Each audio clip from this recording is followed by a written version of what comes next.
they were already concerned that the foods at that time were minerally deficient and people were having diseases based on minerally deficient foods.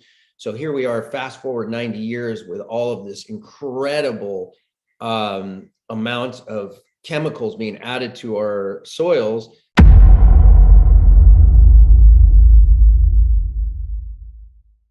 And to me, it makes it a very difficult thing, but I know people really want to be healthy, and I know I do too. And it takes a lot to go down that path.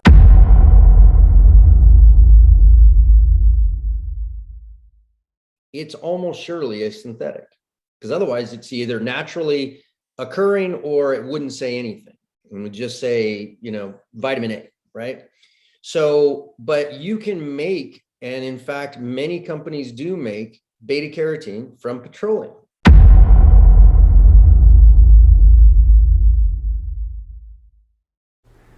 Hi, this is Sifu Slim, author of The Aging Athlete. In this book, you're going to get to hear about two different groups of former high-performance athletes. One group, which is made up of 90% of the former athletes, does not do physical activity on a regular basis and tends to suffer the consequences of a sedentary lifestyle.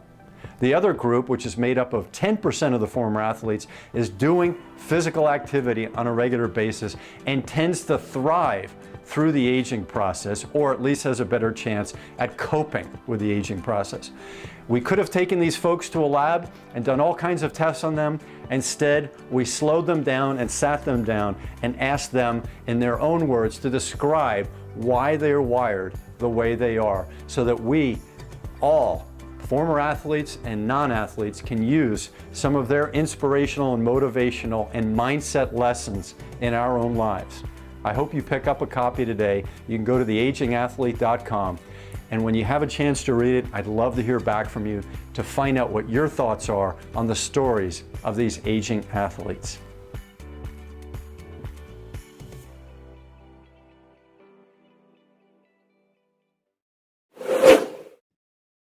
Hi there, this is Sifu Slim, and it's a very special day for me today. I just got out of the ocean. It's a happy birthday day for me. And the Pacific Ocean is very cold right now. It's about 60 degrees, and it's completely rejuvenating. And one of the things that I like to do is stay up on all the things that keep us rejuvenated.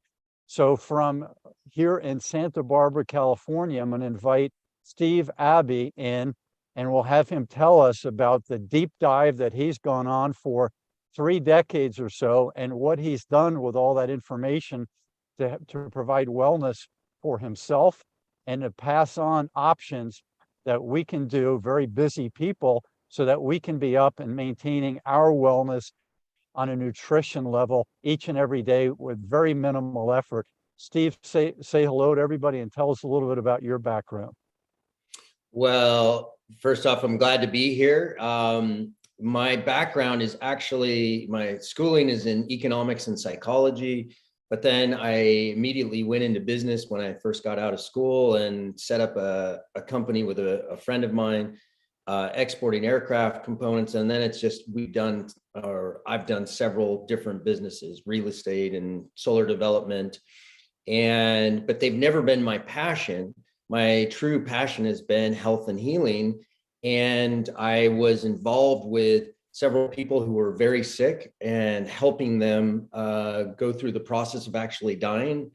And I was very impacted by that, to say the least, because it was very hard to get really good nutrition while they were fighting their various diseases. And I saw that there was a need for having something that was a real food and how people could really take care of their health. So I put together a smoothie supplement, because most supplements, even by themselves, just don't have enough. So it needs to be part of even more. So what I was hoping to do is have something that they would create a really healthy smoothie, which is fantastic in and of itself. And then they would add something that would cover in all those bases. And so that is what I decided to do. And that was after going to like the Alternative Cancer Convention for 25 years and studying I've just got hundreds of books here, and I don't know why I'm so fascinated. I had my own health challenges, but nothing like cancer or anything. But it just, once I started looking into it, I just got fascinated with it. So that's kind of where I ended up.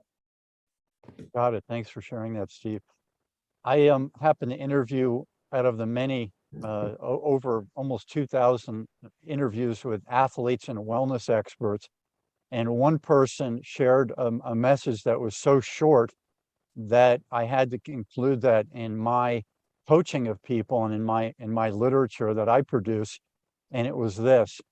He said, look, if you have three options in life, and if wellness is not one of those three big points of focus, if wellness is not one of those three big points of focus, then you're really going to have a hard time being well, because you're not focused on it. It's wellness is an afterthought.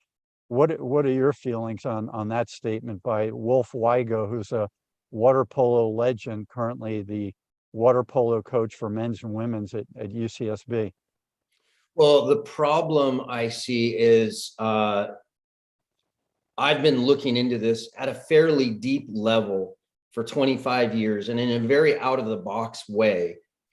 And it has been so confusing. I'll give you an example of something, what I mean by that.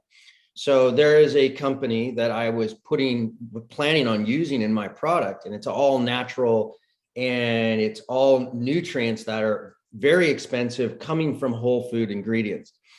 And I'll just say some things led me to believe that they might be being adulterated. So I sent some of their material to my lab, and the lab came back and said, we can't really tell. So I sent it to another lab, same thing. Then I found the forensic anthropology department of University of Georgia, and they did an analysis, and then they found that, yes, they were actually being adulterated. And then not only on top of that, I found, once going in and reading in this huge patent, that it said in clear black and white that it was being adulterated. So there's so many, that's just one iota of how difficult it is, even for a professional looking at a really deep level, to find how difficult it is to see the problems associated with things. So it's been a difficult path to get an extremely good product. And in terms of the average person going out and trying to figure out what is healthy, the basics are there. Eating a whole food, plant-based sources are just so obvious. Now, I'm not saying somebody can't have meat or something like that, but starting with that as a base, and then making sure you're getting some of the specific nutrients, and then you're way ahead of the crowd, just right there. Steve, you said the word adulterated. So if you can provide a layman's definition for that, that might help the viewers. What that means is they were adding, the way the patent says, exogenous material outside of the original extract material, which means that they're adding synthetic nutrients to it. So in other words, you're paying this huge amount of money for a natural product, and in the end, you're not getting that. You might be getting some of that as a natural product, but a lot of it is actually a synthetic nutrient. And the difference in cost for them is probably 15 or 20 fold. So you can imagine that there's real incentive. Like, I pay 45 times more for a blend of 3 organic kelps from Iceland for the iodine content in my what I'm doing than, say, from potassium iodide. And the thing is that's just so easy, because potassium iodide you have many manufacturers, you have no shelf life issues, there's no taste issues. So you have a very simple thing. And to me, it makes it a very difficult thing, but I know people really want to be healthy, and I know I do too. And it takes a lot to go down that path. And so having a focus is good, but it takes an out of the box focus to really get there. Would you take us through a brief history of the 20th century's peak oil movement to agribusiness, and describe for us how food went from people growing their own food in, like let's say in the 1800s to the 1900s, where the corporations and the government combined efforts, another word could be colluded, to come up with all of this inexpensive food that was in a deficit of nutrients that were grown and sourced in natural soil with healthful microbiomes provided by animal and plant decomposing material. How did all that happen, and have we been duped in the idea that we've gotten cheap food out of that thing? Well, our food supply has been drastically changed. So if you look at the USDA in terms of the components of a chicken, in terms of the fat level of a chicken, they have from 1896, it was 1.8 grams. I'm going off memory, but it's right there. It's 1.8 grams per 100 grams of material. So 1.8%.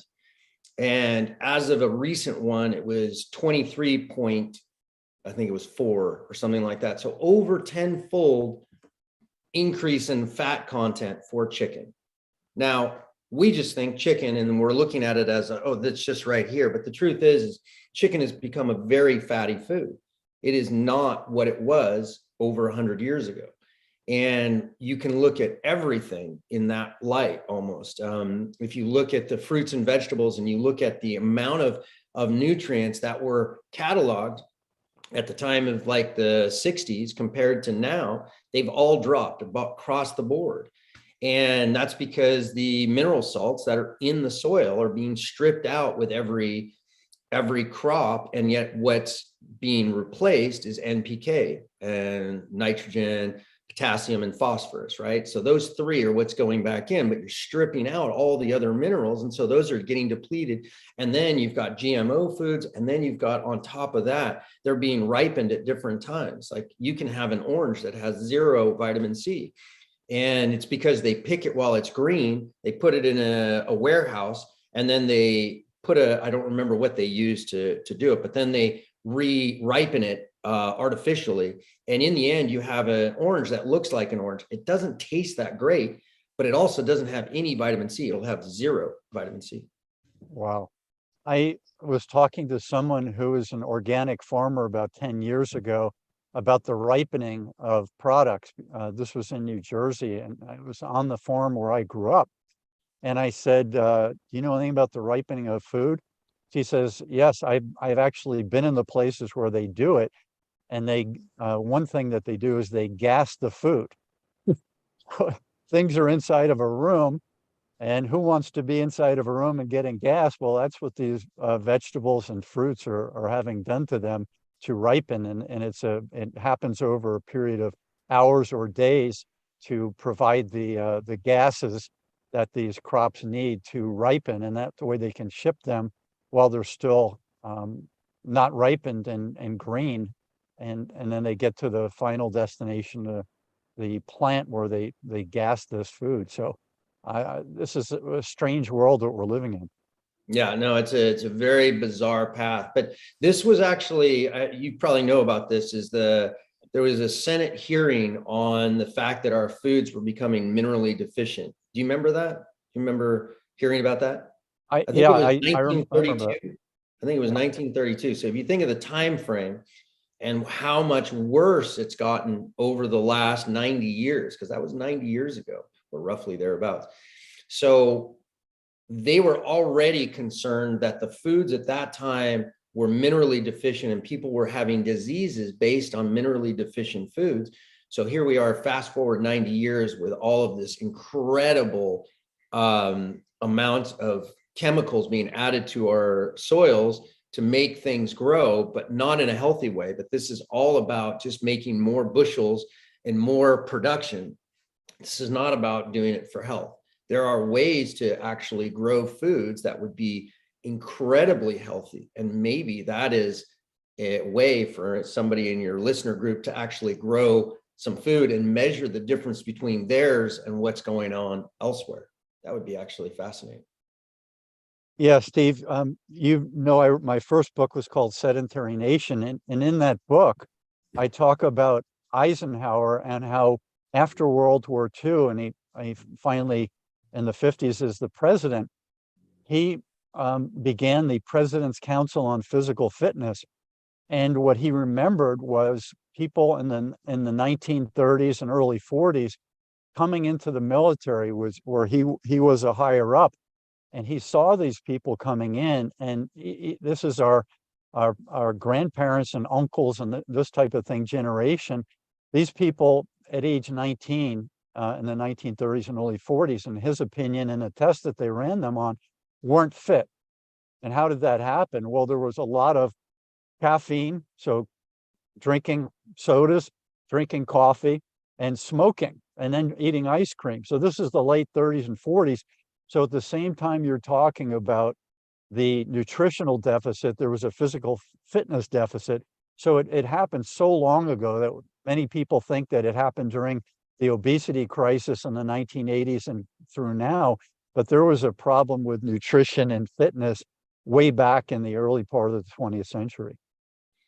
Yeah, but it hadn't really started to go on the scale. It really started to pick up, like you said, in the late 70s and early 80s. Like it went bananas. So, but it had started happening before that. It's a steady rise. If you look at the data from the I think it's 1960 as a starting date to now, it's like what the for adults, it was just a hair over 10% of adults were considered obese with a body mass index of over 30, and to now where it's 41.9% according to the CDC. So, I mean, it's gone bananas, but most of that happened between 1984 and now. Like those first 24 years, it went up slightly, but then it just took off. And right with it, you have these heat maps that are put out by the CDC where it shows diabetes as well. And that's gone up in lockstep with that. And if you look at, I have a presentation on it, from 1958 to now, diabetes went from 0.9% to now it's 11%, I mean, of the adult population. So that is, and that's type 2 diabetes. Like that is an amazing amount. And we have roughly 100 million Americans that have prediabetes, which is a disease in and of itself. You don't like all of a sudden magically get a disease when you have diabetes. Prediabetes is a disease, and it has serious consequences like increased risk of all these other diseases, like heart disease, like kidney failure, like all these other things. Yeah, good points. I think what the literature I read about the Eisenhower looking at these 19-year-olds in the late 30s and early 40s, it wasn't obesity and it wasn't diabetes and prediabetes. It was the fact that these people didn't have a lot of muscle mass on them. And I looked at my father's yearbook. He graduated in high school in 1948. And I did see a lot of thin people. So I am a thin person. My dad is also, but I have muscle mass on my thin body. A lot of these people didn't. If you look at them in a pair of shorts, they looked like they might have been in a prisoner of war camp. There were just a lot of people without a lot of muscle mass on their bodies. And as I mentioned, the soda drinking, the ice cream eating, and not a proper nutrition. My dad told me that when he was a kid, meat day was on Sunday, and everybody would go to my grandmother's house, and they would have a big meal. There was the meat day, but there was a lot of potatoes and there were a lot of carbs because it was cheap. And this was in the 29th, and for all through World War II, you're moving out of the Depression, so meat was expensive. So some of that had something to do with it. And then what Eisenhower was talking about also was putting these people through exercises where you have to crawl on your elbows, where you have to pull yourself up on ropes and these types of things. And he found that these people were very unfit, whereas in Germany, they'd been working on that through the early part of the 1930s, and the Hitler Youth, turning these people into this well-oiled physical machine at a very young age, so that when the war came in the late 30s, they were really ready for it, whereas the Americans and the English and a lot of other countries involved in World War II were not physically and mentally prepared for it, and they had to do kind of a crash course to get ready. Well, so when you start talking about Hitler and how they did an overall thing, and it was a global strategy to make super soldiers, but part of their thing and the reason why they were so successful is they gave all their soldiers, as I'm sure you know, meth, and they would stay up all for days fighting, and they would be, you know, it had consequences, but they were deadly because they were so hyped up and they were so enthusiastic that they just mowed over the Polish or the French and the English. I mean, they were just, and many other countries like the Norwegians, they used that drug effectively. And in fact, the United States government used it as well. So it wasn't just the Germans, but that was at a different time. So, yeah.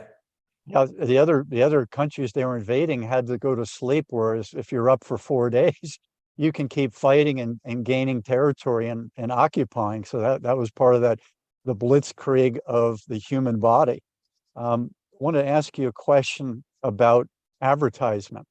So people claim to be busy. Who doesn't claim to be busy in our era? Everyone says they're very busy. So they need to get information. And unfortunately, some of the information that is part of the buying decision comes right off of the label.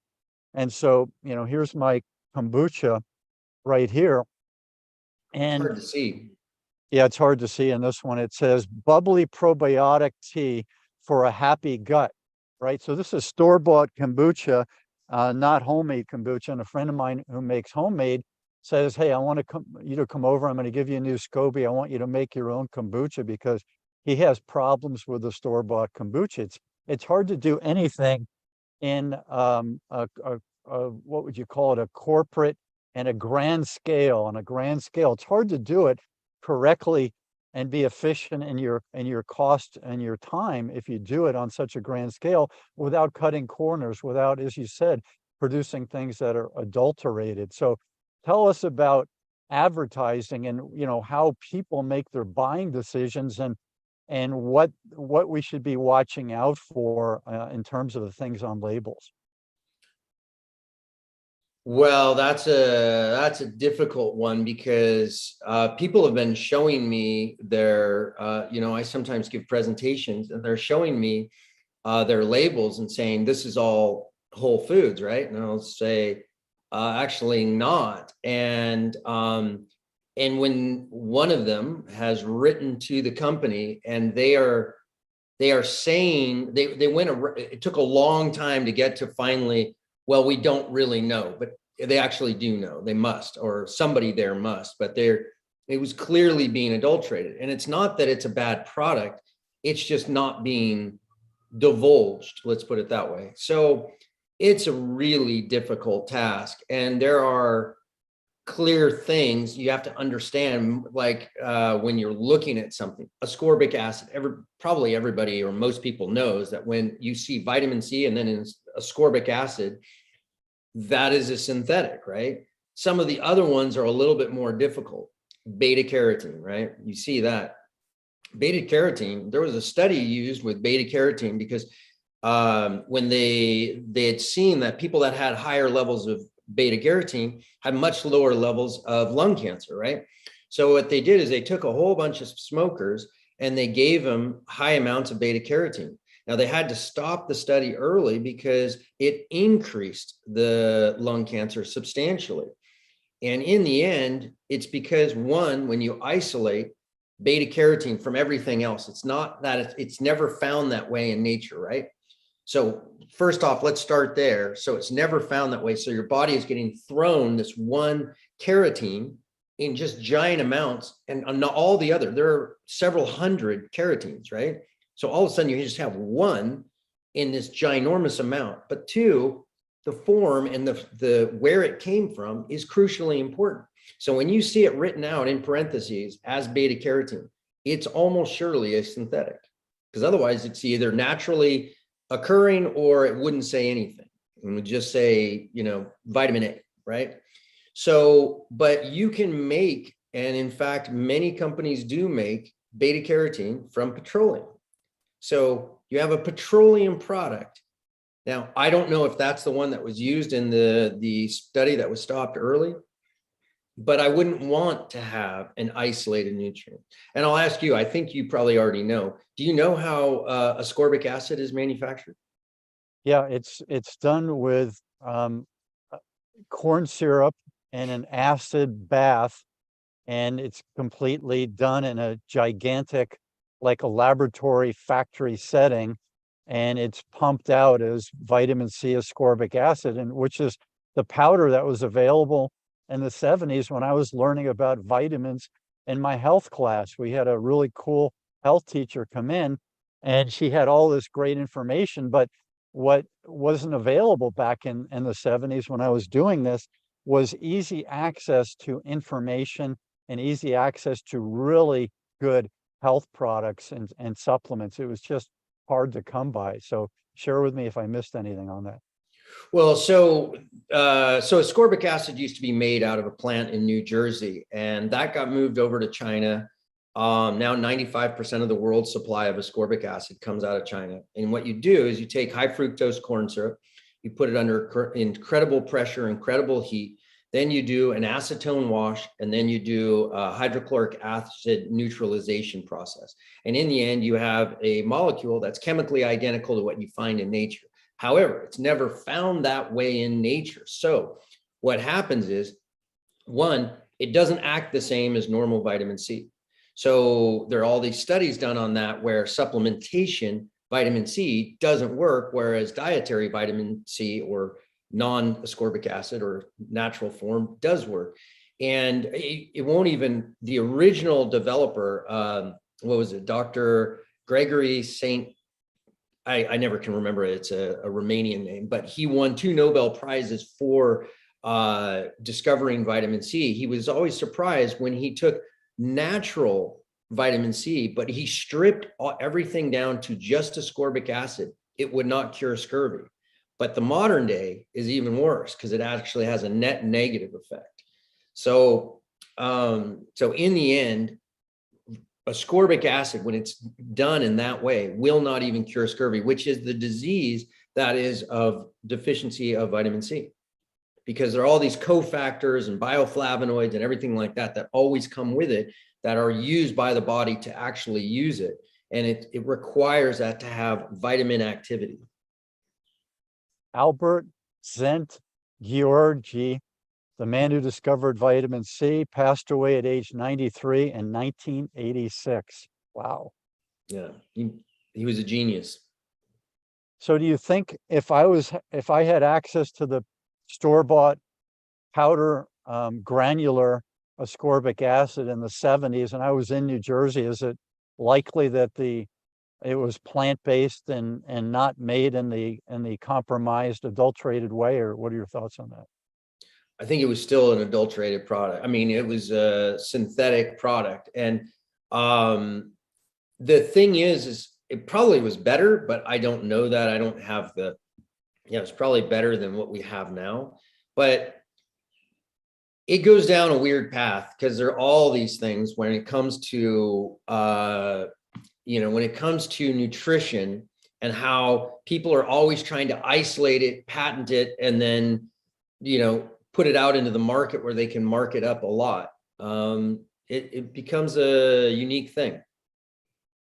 So, Steve, back to being busy, and I saw several conversations about lifestyle and health questions given to people who said their answer was, I asked my doctor. I like to have a trusting relationship with my doctor. I don't have time to go through all this stuff, but when I go in for my annual checkup or I have something where an intervention, I need to go in to see a doctor, I ask them and I trust my doctor, and that's how I roll. That's my operating system. And my opinion is that the doctors are so busy that they don't have the time to stay up on this type of information. Oftentimes they're wired in the way that is a programming from the medical research community, which is largely funded by pharmaceutical industries, big pharma, and the AMA and the controlling bodies. And it's not historic, evolutionary medicine, organic wellness done, coffee grown slowly like it's supposed to be grown. Everything's done on this quick and easy.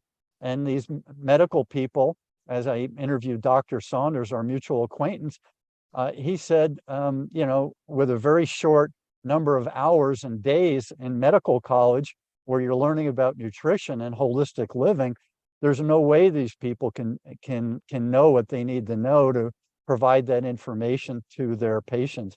Maybe you could share, Steve, what your thoughts are on that discussion. I think it's incredibly a big miss on the medical field that they're not trained in nutrition. And yet often people are given advice by somebody that's not trained in it, because they go to their doctor and they think their doctor, he or she, knows tremendous amounts. And so when they hear what to do, they think that they're being guided. But the problem with it is they are getting so little guidance in terms of how to deal with things how to deal with things when there's plenty of ways to actually, basically treat diabetes, hypertension, heart disease. And it's like one of my closest friends just had a heart attack, ended up going to the hospital. They actually sent him home twice. And then he came back, his girlfriend dragged him back for a third time. And the doctor said, if you weren't here within 15 minutes, you would have been dead. And they put in a bunch of stents and sent him home with not one word about nutrition and what he can do. I mean, and to me, that's bordering on criminal. Yeah. So there needs to be a desire by people to really look into it for themselves, because unfortunately, in many cases, the doctors either are not being trained in it and really are going to have a hard time helping them, or they're just not going to say anything, and somebody's going to have to figure it out for themselves and find a really good naturopath or dietitian that can really help guide them in a way to prevent all these chronic diseases, because there's tremendous information about how you can prevent disease. So, yeah, you and I have had many personal stories of our contacts and family members that have had medical intervention, and they've gotten no coaching on lifestyle changes, on dietary changes, help with sleep, help with vitamin D, something as simple as vitamin D. So I'll tell you mine. I'm in one of the most famous hospitals for cancer treatment in the United States, in Boston. And my mother is getting her chemo done. So I am in the room where she's got the different vials of concoctions going into her bloodstream through an IV. And I'm talking to the attendants there who are, 20 years in this practice. And I didn't come off on a strong personality. I asked them just some soft questions. I said, do you offer any program, any advice on diet? Do you offer any advice on sugar, anything? Because my mother was still going with my father to an ice cream store because my mom likes ice cream, or liked ice cream. She's passed away. And my father was, taking her for this ice cream because it's fulfilling her temporary taste need, and she, feels better. And I said that cancer is fed by sugar. That's the thing that feeds sugar, and you want to avoid sugar wherever possible. But nobody at this famous cancer hospital in Boston is providing that information. And I didn't take it with a sledgehammer to myself. I just had to, breathe, take a deep breath and go, what kind of an insane world am I living in? Well, so on that same note, my uncle was dying of non-Hodgkin's lymphoma, and I went to visit him at the hospital, and he had his tray of food next to him. And he had an orange drink, he had Yoplait yogurt, he had cake, and he had, there was one other thing, but essentially he had a pack of sugar and zero nutrition, all processed, while being given an experimental drug and while paying $1,500 a day to be in that hospital. And I sent him down some information on a clinic where I mean, it was the Gerson Clinic. And I'm not saying that's the pinnacle, but it was at least looking at a natural way of dealing with this. So you're flooding the body with nutrition. But bottom line is, you know, he was fighting for his life at that moment. One of the funniest, most gregarious guys I've ever met. And yeah, he wasn't given any of the nutrition to actually help with the battle. And so he had at least one hand and probably 4 fingers tied behind his back while dealing with the life and death situation. And in the end, it killed him. And it wasn't just that somebody died. It was the manner that he died in, and the incredible devastation to his whole family and his the last years of his life were all surrounded one thing, which was having to deal with medical things. And it's just such a shame. And I see so many things like that are preventable in many cases, not 100%, but in many cases, just like lung cancer, you know, it's just much more preventable if you're not smoking, right? The same thing with prostate cancer, breast cancer, and everything like that. I just went to a presentation by Dr. Bill Gallivan, who's the surgeon, the orthopedic surgeon who gave me the idea to do my research and write my book called The Aging Athlete. And he is in his 3rd decade of orthopedic surgery, and he will not do surgery on people who are not on a program. He doesn't do emergency surgery usually. So his are all elective surgery, hips and knees, and some other skeletal system surgeries.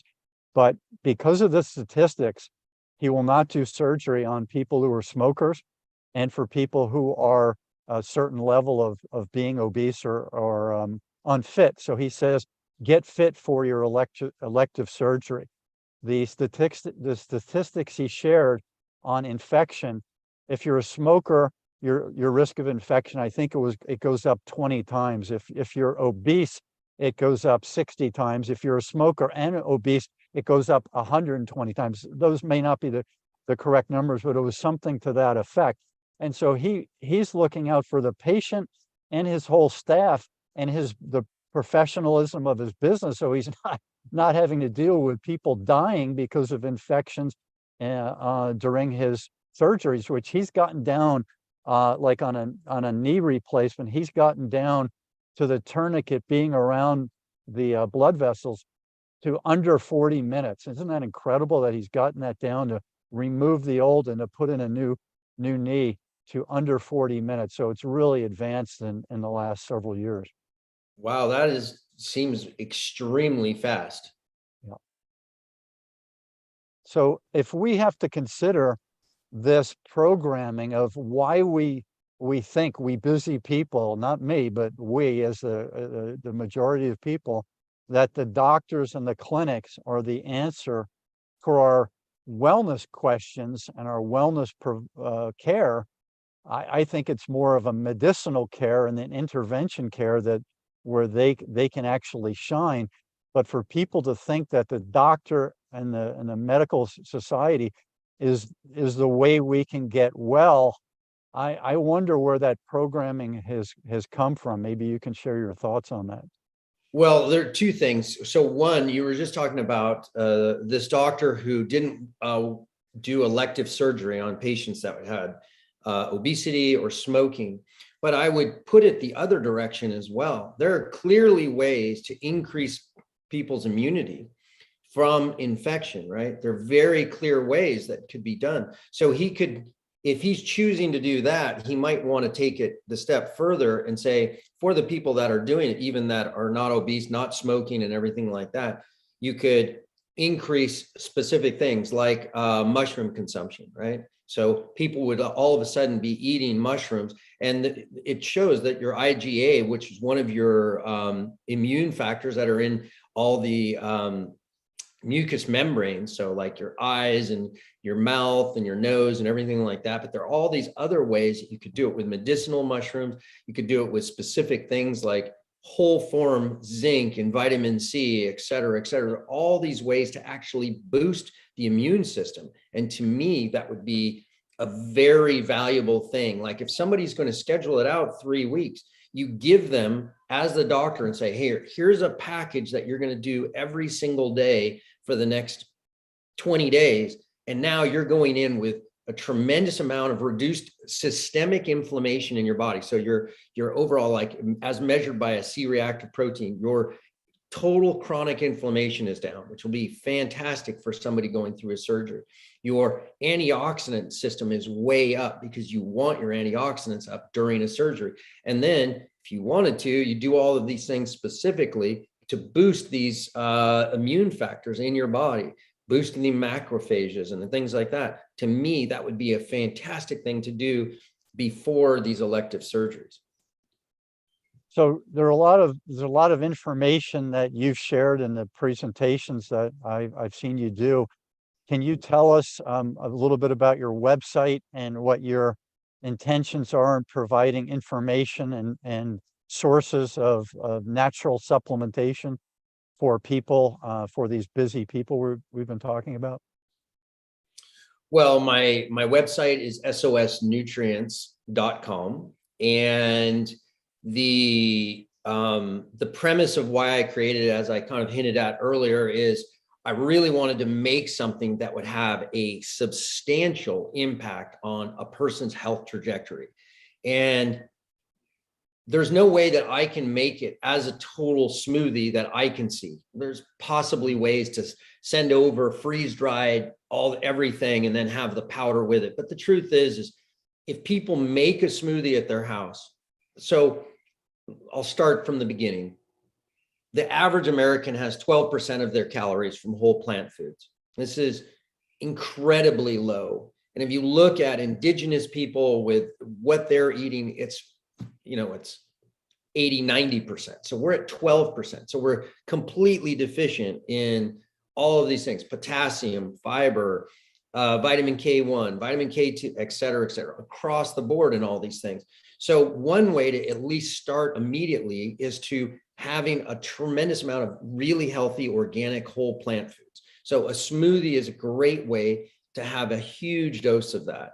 So when I make a 20 to 26 ounce smoothie in a day, it has tremendous amounts of greens and orange vegetables in the form of carrots or squash, and it has berries, and it has a nut butter. These are incredibly nutritious. I even put beans in it sometimes. And these are right there. You're building a base of all these healthy foods. But then what I've done is created a powder that comes in and adds the things like beta glucans from mushrooms, which have been shown to be incredibly anti-cancerous. It has zinc and selenium and iodine and vitamin C, all from whole food forms, right? So mine comes in and covers the places that a smoothie doesn't cover. Like the vitamin K is from a natto extract, and natto is fermented soy, and so few Americans are getting enough of this nutrient, which can come from like goose liver or beef liver, or even tiny amounts in like some cheeses and things like that. But they come with baggage, whereas the actual bacteria that makes it is grown on things like chickpeas and natto. Natto is the soy version. And so what I was hoping to do is put it together a package where you're really truly covering people's overall health and covering a lot of the problems, so that if they're not eating well for the rest of the time, they know that all of these things are really to a great degree covered. What square footage of a warehouse would you need to package all of your material and distribute that and just stock Whole Foods across the United States? Well, if I was, depending on how many customers I had and how many people were interested, because there's some headwinds on this in terms of I don't put any sweeteners in and I don't put any flavorings, and it requires the effort of putting it into a smoothie, and that's just more than what a lot of people are willing to do. And then it's not inexpensive. I mean, I'm buying premium top of the line across the board. So a bag of my powder for 15 servings is $119. It's a lot of, so not an inexpensive amount. So depending on how many people, but if I was, let's say, servicing 100,000 people, I would probably need a couple 100,000 square feet. So if there are people who want to invest in a company, a startup company like yours, what are some of the things they should be thinking about? If they were to invest in a company like mine, is well, one, I'd be happy to chat with them and tell them about what some of the pitfalls are, because the truth is I've learned a lot in the development of this product, and I'm happy to talk to people that have the intention of making really good products. So I'd be happy to chat with them and help guide them to miss some of the pitfalls that are out there and that I learned the hard way. And that's what delayed my development so far. But really, to a great degree, the source of the material is so critical. It sounds obvious, right? But when you look on a package and you see, let's say, vitamin C, or you see any, turmeric, right? Where that came from, what are the levels of, like, how is it grown? You can pay 15 times more for one turmeric powder than another turmeric powder. And you're actually getting what you pay for in many cases, not always, but in many cases. And then the form, like when you see a lot of products, and not everybody lists everything, right? So, but when you look at, say, as I was talking about, ascorbic acid, but it's listed as vitamin C, and then it'll say ascorbic acid in parentheses. Most people don't know what that means. So when they see like a company that has 700% of the RDA for vitamin C and it says ascorbic acid, that means pretty much, even if it's a greens powder, that means it was pretty much all coming from ascorbic acid. And that is a real problem, in my opinion. It does not work the same in the body.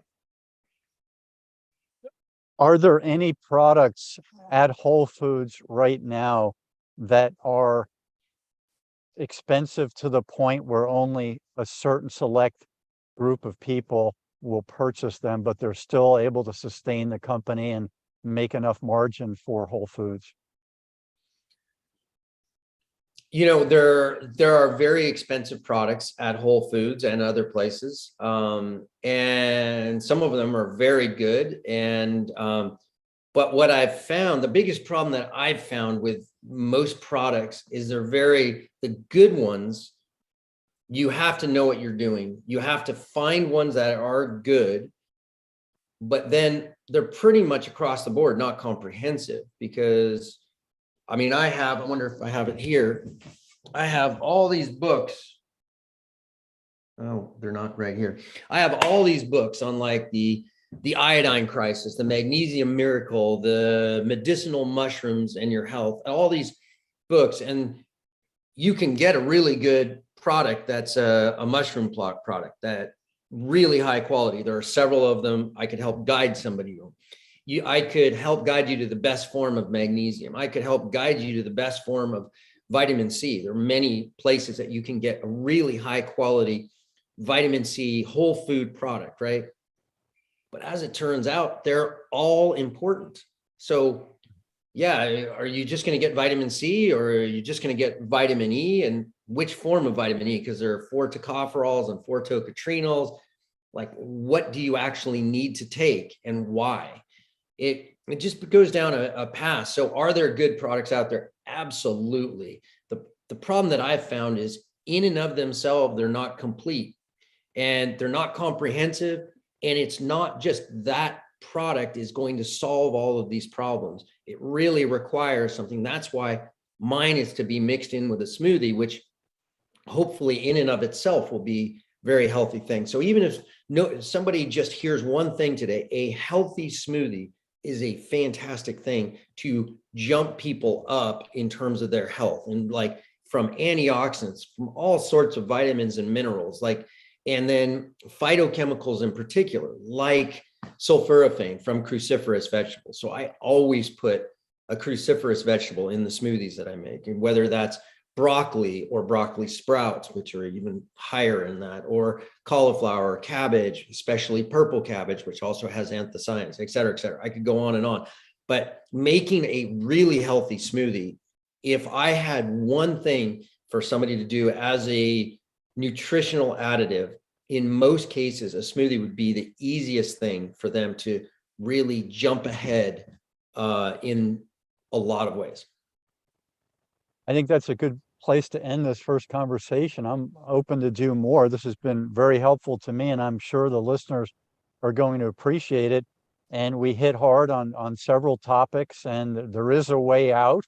And you're putting your best intentions and your integrity into the way out. So I commend you for that, and I'm really glad that you've been through this and have learned all these things. And I hope that in the years to come, that the funding and the structure will provide you the way to distribute this product and continue on. So if you're open to do another conversation, we can schedule it, and list us again your website, and then we'll sign off. Well, the website is sosnutrients.com. And Sifu, I appreciate being on, and it was fun talking to you. Happy to chat about this stuff. As you know, I love this stuff. It's my passion. And yeah, we look forward to doing it again. So thanks for having me.